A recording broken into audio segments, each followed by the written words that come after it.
નમસ્કાર દર્શક મિત્રો, ટીવી18 ન્યૂઝમાં આપનું સ્વાગત છે। ટીવી18 ન્યૂઝ ગુજરાતની પળે પળની ખબર ધરાવતી ગુજરાતી ન્યૂઝ ચેનલ છે। હવે જોઈએ મુખ્ય સમાચાર।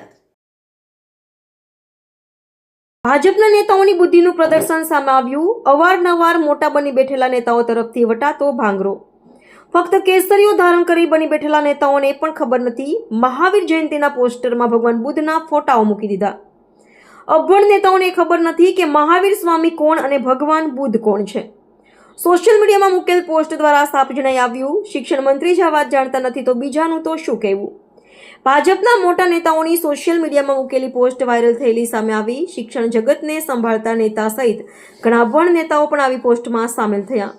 બીજા અને ત્રીજા ધોરણથી આવતા ભગવાન બુદ્ધ અને મહાવીર સ્વામીના તફાવતને બાળકો પણ જાણે જ છે, ત્યારે શું આ અભણ નેતાઓ ભણતર તરફ જોયું હશે કે કેમ? આ મોટો સળગતો સવાલ છે। સંવાદદાતા રાવલિયા મધુ, ટીવી18 ન્યૂઝ ગુજરાતી, જુનાગઢ। બુદ્ધ ભગવાનના ચરણોમાં વંદન, મહાવીર સ્વામીના ચરણોમાં વંદન। મારે એ વાત કરવી છે કે ગઈ 10 તારીખે મહાવીર જયંતિ ગઈ અને બીજેપીના નેતાઓ, નાના મોટા નેતા નહીં, મંત્રી કક્ષાના શિક્ષણ મંત્રી મહાવીર જયંતિની શુભેચ્છા પાઠવી, સારી વાત છે, પણ લગ્ન કોકના હોય અને એક કંકોત્રીમાં વરરાજાને બદલે બીજું નામ લખીએ તો કેટલું વ્યાજબી છે?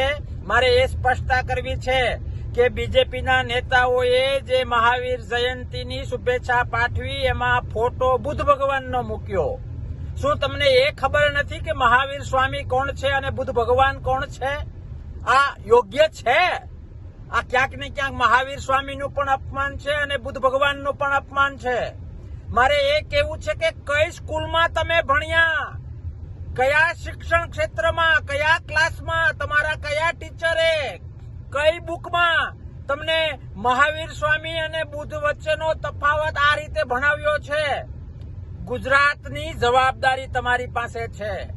લોકોને તમારી પાસે અપેક્ષા હોય, આવું ન કરવું જોઈએ। પરોક્ષ રીતે કોઈ ધર્મનું અપમાન કરવું એ અયોગ્ય છે।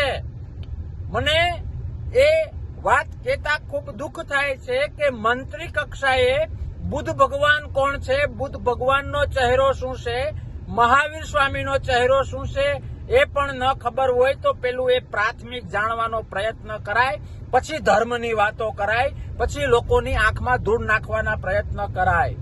ભગવાનને પ્રાર્થના કરું કે સદબુદ્ધિ આપે, થોડો સમય ફાળવીને આ બધો અભ્યાસ કરે, નહીં તો લોકોની વચ્ચે જવાના તમારા ઠેકાણા નહીં રહે।